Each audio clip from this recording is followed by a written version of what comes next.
사람들은 시원한 곳을 찾고 그래서 강가 계곡으로 가고, 우리 부산은 또 유명 해수욕장이 있어가지고 전국에서 피서객이 몰려와서 시내에 나가서 볼일 잠깐 보려고 해도 아주 교통 체증이 일어나는 그런 일들이 여름에 있습니다. 시원한 음식, 얼음이 들어가는 음료를 모두 다 찾습니다. 시원한 소재로 만든 쿨 티셔츠, 쿨 매트, 쿨 시트, 이렇게 쿨로 만든 소재들이 팔리고 있습니다.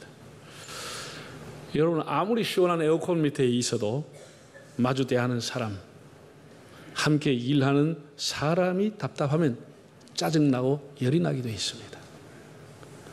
아무리 시원한 장소에 있어도 답답한 사람들하고 같이 있으면 불쾌지수가 올라가게 되어 있습니다.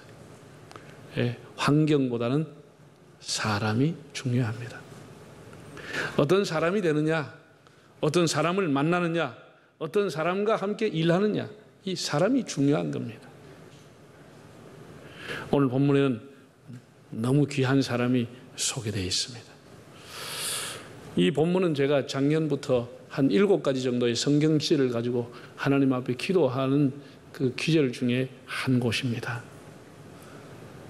자, 17절과 18절을 다시 한번 읽어볼까요? 내가 스데바나와 부드나도와 아가이오가 온 것을 기뻐하노니 그들이 너희의 부족한 것을 채웠습니다. 그들이 나와 너희 마음을 시원하게 하였으니 그러므로 너희는 이런 사람들을 알아주라. 나와 너희의 마음을 시원하게 했으니 이런 사람들을 알아주라고 했습니다. 청량제와 같은 사람, 산소 같은 사람, 상쾌한 사람이다, 이렇게 바울이 칭찬을 하고 있습니다. 여러분들도 어디서나 청량제와 같은 시원한 사람이 되시기 바랍니다. 만나면 답답한 사람, 걱정을 끼치는 사람, 사람을 피곤하게 하는 사람, 스트레스를 주는 사람이 아니고 만나면 시원한 사람, 산소 같은 사람, 얼마나 귀합니까? 오늘 성경 본문을 배경을 보면은 고린도전서 16장은 무난 인사와 짧은 행정적인 지시, 그리고 짧은 겉면으로 고린도전서를 마무리하고 있습니다. 바울이 고린도 교회를 개척하고 떠났습니다. 그러나 그가 복음을 전하는 현장에서 들려온 소식은 좋은 소식이 아니었습니다. 너무 우려되는 소리였습니다. 파당이 생기고 교회 안에서 목회자가 쫓겨나가고 우상의 재물을 먹는다든지 질서의 문제 등 교회가 심각한 내용을 알고 있었습니다. 그래서 그 해결책으로 편지를 써서 처음에는 디모데라고 하는 사람을 보내려고 했는데 나이가 연소하다가 보니 또 사람들이 업신여길 수가 있고 멸시당할 수 있기 때문에 디모데가 너희에게 가거든 냉대하지 말고 따뜻하게 대하라, 이렇게 건면을 했습니다. 그리고 원래 바울이 보내고 싶은 사람은 아볼로라고 하는 사람이었습니다. 아볼로가 아마 그 교회 목회자였으리라고 추측이 됩니다. 내가 아볼로에게 여러 번 너희에게 가라, 돌아가서 목회하라 라고 했지만은 아볼로가 받은 상처가 깊어가지고 아직은 아닙니다, 아직은 못 돌아갑니다 라고 하지만은 기회가 되면은 다시 너에게 돌아갈 것이다, 그런 내용입니다. 교회 안에 아볼로파만 있는 것이 아니고 바울파, 베드로파, 무슨 그리스도파 등등의 파당이 생기면서 아볼로파는 아볼로를 좋다고 했지만 다른 사람 다 싫어하니까 그 분쟁에 말렸던 아볼로가 견디지 못해 교회를 떠났습니다. 자기로 떠난 것이 아니죠.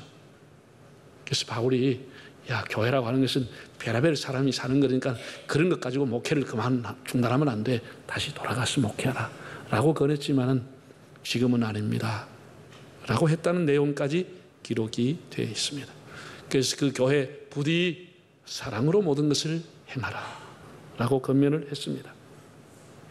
특별히 고린도 교회의 성도인 스데바나와 부드나도와 아고이고 이 세 명의 이름을 거명하면서 이들이 내게 와서 교회 사정을 설명해 주었는데 내가 들었던 것보다는 걱정이 좀 덜하고 내 마음이 너무 후련하고 시원하다, 많은 오해가 풀렸다, 정말 다행스럽다, 이들 편으로 편지를 써서 보낸다라고 하는 그런 내용입니다. 이 시원하다고 하는 말은 헬라어로 아나파우오라는 단어로 되어 있습니다. 아나파우오. 생기를 북돋우다, 원기를 주다, 회복시키다, 뭐 이런 의미를 소생시키다, 이런 뜻을 갖고 있는데, 마태복음 11장을 보면 예수님께서 이렇게 말했습니다. 수고하고 무거운 짐진 자들아 다 내게로라. 내가 너희를 뭐 하리라고요? 쉬게 하리라고 하는 이 단어도 아나파오라고 되어 있습니다.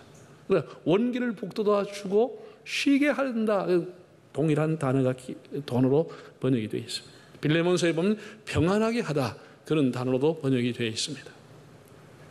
어쨌든 생기를 주고 원기를 북돋우고 쉬게 하고 평안하게 한다, 그 단어의 그 뜻을 아나파오라고 하는 것이 갖고 있습니다. 바울뿐 아니라 고린도 교회 성도들의 마음을 시원하게 평안하게 생기를 북돋아주는 사람, 그 중에 오늘 스데바나라고 하는 사람에 대해서 생각해 보려고 합니다. 이 사람이 어떤 사람이었을까? 나는 어떤 사람인가? 우리 스스로가 비교해 보는 겁니다. 자, 다시 우리 15절을 한번 읽어보겠습니다. 형제들아, 스데바나의 집은 곧 아가야의 첫 열매요 또 성도 섬기로 작정한 줄을 너희가 아는지라. 내가 너희를 권하노니. 이 스데바나라고 하는 사람은 아가야의 첫 열매요 성도를 섬기기로 작정한 사람이다 라고 했습니다. 아가야의 첫 열매였다. 네. 아가야라고 하는 것은 지역의 이름이었습니다. 당시에 로마 행정단위가 이제 그리스라고 하는 나라를 북반부는 마게도니아라고 부르고 남반부를 아가야라고 불렀습니다. 그래서 마게도니아에는 빌립보라고 하는 도시가 있었고, 그리고 아가야라고 하는 곳은 고린도라고 하는 도시가 속해 있었습니다. 그러니까 이 아가야 지방의 첫 세례자가 스데바나다, 그런 의미입니다. 아가야 지방. 우리가 사도행전 16장을 보면 바울이 고린도 교회를 개척한 배경이 나와 있습니다. 2차 전도 여행을 하면서 바울이 아시아를 가기를 원했다가 환상을 보고 마게도니아로 가게 되는 것입니다. 거기 첫 성인 빌립보에 가서 복음을 전하다가 나중에 참 누명을 쓰고 감옥에 가서 고통을 당하게 되는 내용까지 나옵니다. 그리고 17장을 보면은 이제 빌립보에서 나와가지고 간 곳이 데살로니가, 그리고 아덴이라고 하는 곳을 가게 됩니다. 아덴은 지금은 아테네라 불려지는 곳이죠. 아테네. 철학의 도시, 소크라테스의 고향, 지성의 도시, 아덴이라는 곳에 가서 아레오바고라고 하는 곳에 올라가서 바울이 많은 대중들을 상대로, 철학자들을 상대로 설교를 했습니다. 아주 힘을 다해 자기의 알고 있는 지식을 동원해서 했지만은 솔직히 그 성과는 매우 미흡했습니다. 아주 시큰둥한 반응과 오히려 사람들이 바울을 조롱했다고 그랬습니다. 그래서 매우 의기소침한 마음으로 18장을 보면 고린도로 가게 됩니다. 고린도로 가게 됩니다. 그러니까 바울은 뭐 고난이나 핍박을 두려워한 사람은 아니었지만, 이렇게 열심히 지성을 동원하고 철학을 동원해서 설교했지만 사람들이 반응이 시큰둥한 것을 보고 좀 의기소침하고 시리에 빠지게 된 겁니다. 그런 상태로 고린도로 간 겁니다. 고린도로 간 겁니다. 고린도전서 2장을 보면 바울이 고린도로 들어온 그 당시에 자기의 심경을 이렇게 표현했습니다. 2장 2절을 읽어볼까요? 내가 너희 중에서 예수 그리스도와 그의 십자가에 못 박히신 것 외에는 아무것도 알지 아니하기로 작정하였습니다. 내가 너희 가운데 거할 때에 약하고 두려워하고 심히 떨었노라. 바울이 그 고린도에 갔을 때 심정이 약하고 두려워하고 심히 떨었다고 했습니다. 그 이유가 뭐냐? 제가 전술한 것처럼 아덴이라고 하는 도시에서 설교를 했는데 설교가 먹혀 들어가지 않았습니다. 사람들이 회심하지 않았습니다. 그걸 왜 했는지 그는 깨닫게 됐습니다. 바울은 자기 성찰을 통해 가지고 자기의 설교가 실패했다, 복음 전도가 참 이렇게 답답하게 된 이유가 뭐라고 표현했나 하면은, 내가 앞으로는 예수 그리스도와 그 십자가 외에는 전하지 않기로 작정했다라고 하는 의미는, 괜히 철학을 동원하고 괜히 인간의 지식을 동원했다가 철학자들한 마음이 먹혀 들어가지 않았다는 겁니다. 오히려 비판의 대상이 되고 논쟁의 대상이 되고 토론의 대상만 됐을 뿐 예수 믿는 사람이 없어졌다는 겁니다. 이제는 그가 작정해서 십자가와 그리스도의 복음을 전하겠다고 하는 그런 각오를 하고 고린도에 오면서 내가 너희 가운데 거할 때 약하고 두려워하고 심히 떨었다라고 했습니다. 자, 이렇게 전도에 큰 효과가 없었어요. 없었을 때 고린도에 와서 조용히 대중설교를 하지 않고 조용히 한 사람 한 사람 만나서 복음을 전해야 되겠다고 생각하는 중에 스데바나라고 하는 사람을 만나서 그리스도의 복음을 전했는데 이 사람이 뜻밖의 마음의 문을 활짝 열고 세례를 받고 예수를 믿게 된 거예요. 그러니까 낙심 중에 있던 바울이 큰 용기와 힘을 얻게 된 것이죠. 하나님의 복음은 정말 능력이 있구나. 다시 한번 자기 가슴에 뜨거운 가슴에 불이 일어나게 된 것이죠. 침체 중에 낙심 중에 있던 그가 스데바나를 만나게 됨으로써 다시 가슴에 불이 일어나게 됐으니 그는 고린도라고 하면 스데바나를 항상 떠올리게 된 것이죠. 나의 복음의 첫 열매, 아가야 지방의 복음의 첫 열매, 첫 세례자 이 스데바나를 떠올리게 된 것이죠. 네. 세계적인 대전도자 바울로부터 전도받은 것이 아니고 초라했던 바울로부터, 시리에 차 있던 바울로부터 복음을 듣고 예수를 믿었으니 바울이 얼마나 감사했겠습니까? 그래서 그의 온 집이 다 이렇게 교회가 된 것입니다. 여러분, 초기에는 다 교회가 이런 건물을 가지고 한 것이 아니라 다 가정에서 출발이 됐습니다. 마가 요한의 다락방에서부터 예루살렘 교회, 빌립보라고 하는 유럽의 최초의 교회는 루디아라고 하는 자주장사하는 사람의 집에서 시작이 된 겁니다.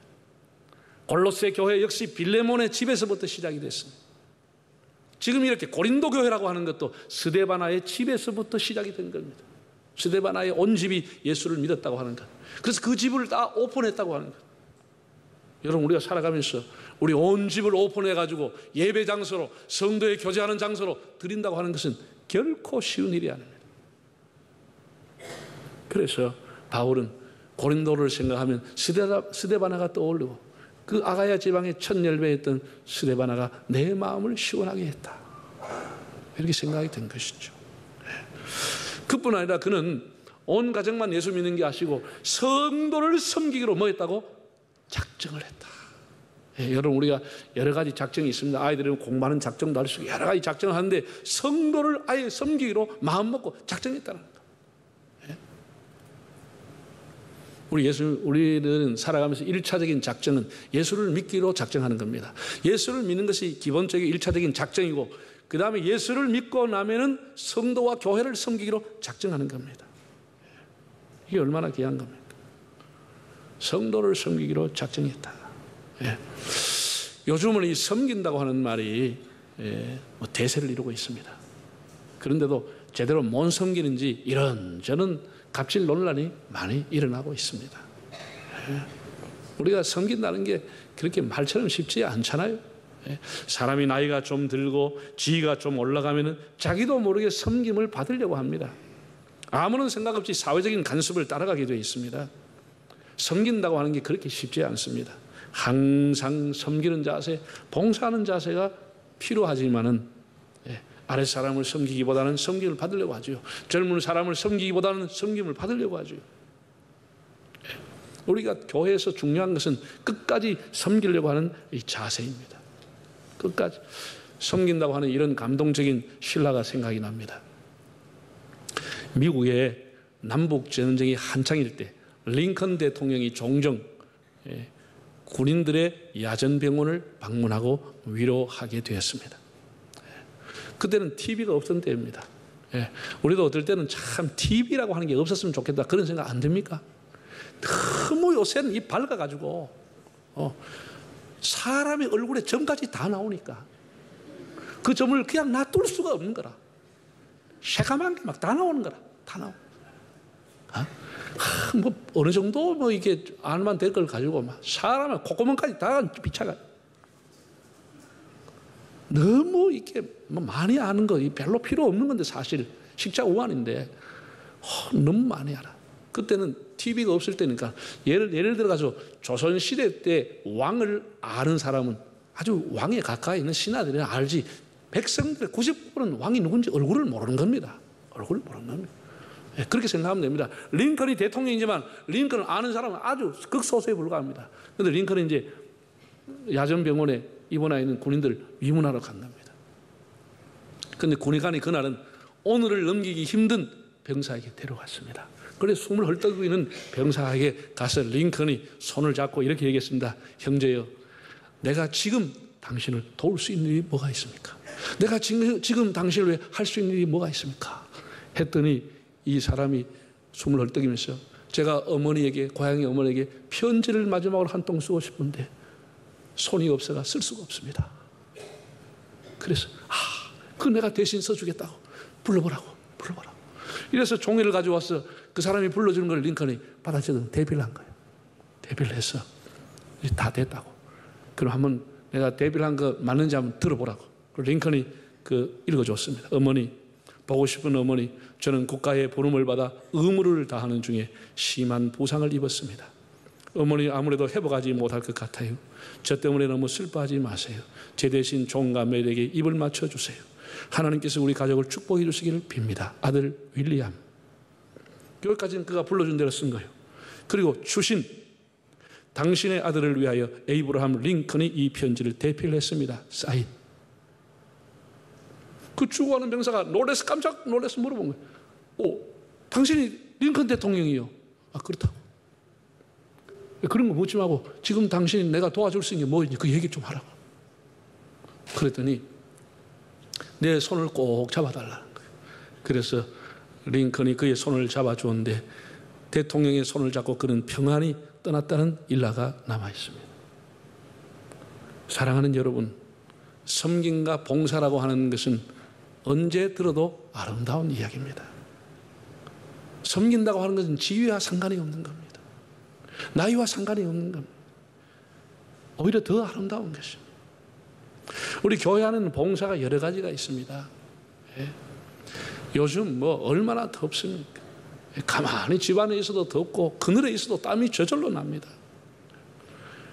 제가 어제도 교회 잠깐 나오고 토요일, 금요일 날도 나오고 이렇게 나오면은 정말 지글지글 더운데 이 본당을 청소하기 위해서 건사님 집사님들이 그것도 사람 몇이 안 돼 서너 사람이 와서 옷을 다 한 방 적셔가면서 밀대를 가지고 이 교회를 청소하고 있습니다. 이 더운 날씨.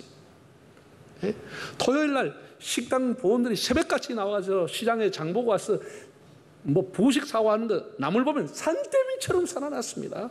600명, 700명 뭘 산더미처럼 쌓아놓고 그걸 땀 흘려가면서 그 요리를 만들고 하는 거 보면서 정말 저분들 힘들겠구나. 정말 힘들겠구나. 여름 행사, 여름 수련회 하면은 아이들 성경학교 학생들 수련회 가면 거기 또 식당 구호하는 사람, 봉사하는 분들이 가서 아이들 또 식중독이나 탈나지 않도록 다 매기마다 밥 해야죠. 간식에 들러야 되죠. 여러분 도로에서 이렇게 주차 안 하시는 분 길가에 서 있기만 해도 땀이 나는데 그 에어컨 해가지고 오는 사람 지는 시원하지만 밖에는 열이 펄펄펄 끓습니다. 거기다가 차를 안내 이렇게 해가지고 주차를 하고 하는 것도 정말 힘든 일입니다. 힘든 일입니다. 내가 할 수 있는 일이 뭘까? 지금 내가 할 수 있는 일이 뭘까? 하나님께 받은 은혜를 무임승차하지 않고 나도 뭔가 교회를 위해서 성도를 위해서 뭔가 내가 해야 되지 않겠냐 이런 마음, 이런 실천하고자 하는 마음들이 오늘의 교회 역사를 이어오게 한 것입니다. 예수님께서는 섬김을 받으려 한 것이 아니고 내가 섬기려 왔다고 했습니다. 사람은 섬김을 받으려고 하니까 짜증스러운 겁니다. 자기 마음대로 안 해주니까 불만스러운 겁니다. 그러나 우리가 섬기기로 작정하고 아예 땀을 흘리기로 작정하면 보람이 있고 일하는 것 같고 또 기쁨이 따라오는 겁니다. 우리가 일하기를 아예 작정을 하는 겁니다. 할까 말까 하다 가면 손해본 것처럼 나고 괜히 땀나가 찝찝하고 기분 나고 좋고 한데 작정을 하면 땀 흘리는 것도 기쁨이 오는 것입니다. 여러분 손자 키우는 거 힘듭니다. 아예 키우기로 작정을 하면 괜찮은데 사돈도 있는데 와 나한테 이러면 그때부터 열받는 거예요. 그때부터 열받는 거예요. 내가 네 키우는 것에도 진짜 새바디 키우는데 손자까지 이러면 열받는 거예요. 열받는 거예요. 얘 키우기로 작정을 해버리면 괜찮은 거예요. 기쁘게 할 수 있는 거예요. 이 작정이 이렇게 중요한 거예요. 여러분, 요새 지 자식도 키우기 힘드는데 손자들 키워주는 게 얼마나 귀한 일인지 모릅니다. 여러분, 다 고맙게 생각해야죠. 고맙게. 우리가 이렇게 아예 작정하고 하면 덜 합니다. 그렇지 않고 들쑥날쑥 하고 싶으면 하고 말고 싶으면 하고 이러면 본인도 굉장히 힘들고 주변에 보는 사람도 불안한 거예요. 저 사람은 언제 신경질 내고 던져보고 갈지 몰라가지고. 우리가 전도하기로 작정하고 기도하기로 작정하면은, 섬기기로 작정하면 그보다 귀한 일이 없습니다. 일단 마음의 정리가 돼버리는 거거든. 마음의 정리가 되는 거거든. 여러분 잘 들으세요. 우리가 신앙생활의 꽃이 뭐냐? 신앙생활의 꽃은 섬김, 봉사입니다. 사랑의 실천이 뭐냐? 섬김과 봉사입니다. 신앙생활의 꽃이 섬기는 겁니다. 곡식으로 말하면 아주 연근 곡식. 과일로 말하면 빛깔도 좋고 맛도 좋은 그 과일, 그 상태가 교회로서는 섬김이라는 것으로 나타나는 겁니다. 우리가 성경에 보면 요셉이라고 하는 사람이 나옵니다. 요셉은 정말 어디에 있든지 누구를 만나든지 어떤 장소에 있든지 정말로 섬김의 모델이 된 사람입니다. 집에 있을 때는 그 아버지 야곱에게 효도하고 순종했던 사람. 그가 정말 우야우에 참 애굽으로 팔려갔을 때는 그 주인 보디바를 지극정성으로 잘 섬겨서 청지기로 인정을 받는 거예요. 누명을 쓰고 감옥에 갔지만 감옥에 갔어도 간수장이를 잘 섬기고 거기 들어온 정치범들을 잘 섬겨줬습니다. 정말 하나님의 특별한 은총으로 바로 왕의 부름을 받고 국사의 국무총리로 나갔을 때도 그런 어떤 권력을 부리고 탐욕을 위해서 그 자리에 있지 않고 국민을 잘 섬겼어. 모든 사람을 시원하게 해준 사람. 우리가 섬기는 게 멸시받고 천대받는 것이 아니고 잘 섬기면 인정받고 사랑받고 존귀한 자가 되는 겁니다. 존귀한 자. 요셉이 그런 사람이 된 것이죠. 창세기 41장을 보면 바로가 이렇게 말합니다. 요셉을 가리켜 그 신하들 앞에서 하나님의 신에 이렇게 감동된 사람을 우리가 어찌 만나리요? 하나님의 신에 감동된 이런 사람을 어찌 우리 다시 만날 수 있겠느냐? 그래서 총리로 임명하는 거예요. 총리로 임명하는 거예요. 잘 섬겼더니 그런 복이 온 것이죠. 마지막 17절 18절도 읽어보겠습니다. 내가 스데바나와 부드나도와 아가이고가 온 것을 기뻐하노니 그들이 너희의 부족한 것을 채웠습니다. 그들이 나와 너희 마음을 시원하게 하였으니 그러므로 너희는 이런 사람들을 알아주라. 그가 나의 부족함을 채웠으니 이런 사람들을 알아주라 라고 했습니다. 지금 바울이 다른 곳에서 복음을 전하고 있습니다. 떠돌이처럼 방랑자처럼 이 도시 저 도시를 다니면서 복음을 전하고 전도자로 살아가고 있는데 그 멀리서 고린도에서 스데바나 일령이 와서 교회에 대한 얘기를 전해주었다고 하는 것. 그것만 해도 너무너무 기쁘고 감사한데 자기의 부족한 것을 채워주었다.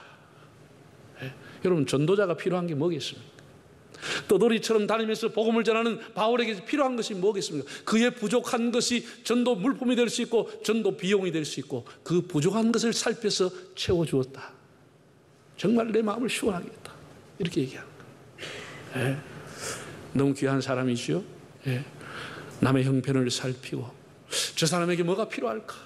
저 선교사에게 뭐가 필요할까? 저 목사님에게 뭐가 필요할까? 이렇게 했다라는 거예요. 그걸 바울이 너무 감격스러워하는 거예요. 감격스러워하는 거예요. 그래서 바울이 이 고린도 교회에 이 사람의 이름을 거명하면서 뭐라 그러느냐? 너희가 이런 사람들을 뭐 하라고? 알아주라. 알아주라 그랬어요. 여러분 사람은 알아주는 맛이 있어야 봉사하는 거예요. 사람이 아무리 작정하고 봉사해도 사람은 사람인 거예요. 시간이 가면 낙심하기 쉽고 이런저런 뒷담화가 들리면 기분 안 좋고 또 뭐 잘했니 못했니 음식이 맛이 있네 없니 뭐 이러면은 그만 낙심이 탁 되는 거예요. 사람 보고 한 것은 아니지만은 그런 마음이 들게 되는 게 인간입니다. 피곤하게 스트레스 쌓이게 되는 거예요. 그래서 성경은 뭐라 그랬냐? 그런 사람에 대해서 비판하지 말고 뭐 하라? 알아주라. 그 수고를 알아주라. 알아주라. 알아주라고 하는 말이 acknowledge. 영어 다른 성경을 보면 understand라고 돼요. 그 사람을 좀 이해하라. 그 수고를 이해하고 알아주라. 격려해 주라. 그렇게 합니다. 여러분, 이 교회가 알아주는 게 중요한 거예요. 교사들 애들 말 안 듣습니다. 말 안 들어요. 아들 눈만 빼빼빼 해가지고 말 안 듣습니다. 그 애들 데리고 막 한증막입니다. 가면 에어컨도 소용없습니다. 애들 열이 많죠. 막 뛰댕기죠. 그 애들 땀 흘리면서 달래면서 하는 교사들 얼마나 수고 많냐고. 아유, 얼마나 고생하냐고. 그럼 뭐 알아주는 게 뭐가 있어요? 말로도 해줄 수 있고, 아이고 커피 좀 지나가면 아이고 내가 차라도 한 잔 사줄게. 시원한 아이스 커피 한 잔 먹고 해라고. 밥이라도 한 그릇 먹고 하라고. 이렇게 이게 다 알아주는 거예요. 무슨 큰 돈이 들어가는 것이 아니고, 뭘 많이 들어가는 것도 아니고, 얼마나 수고한다.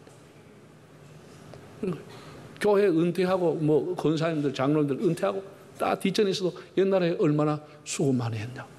그게 알아주는 거예요. 그런 것을 알아준다라고 하는 거예요. 알아준다. 사회에서는 퇴직금 주고 땡이야.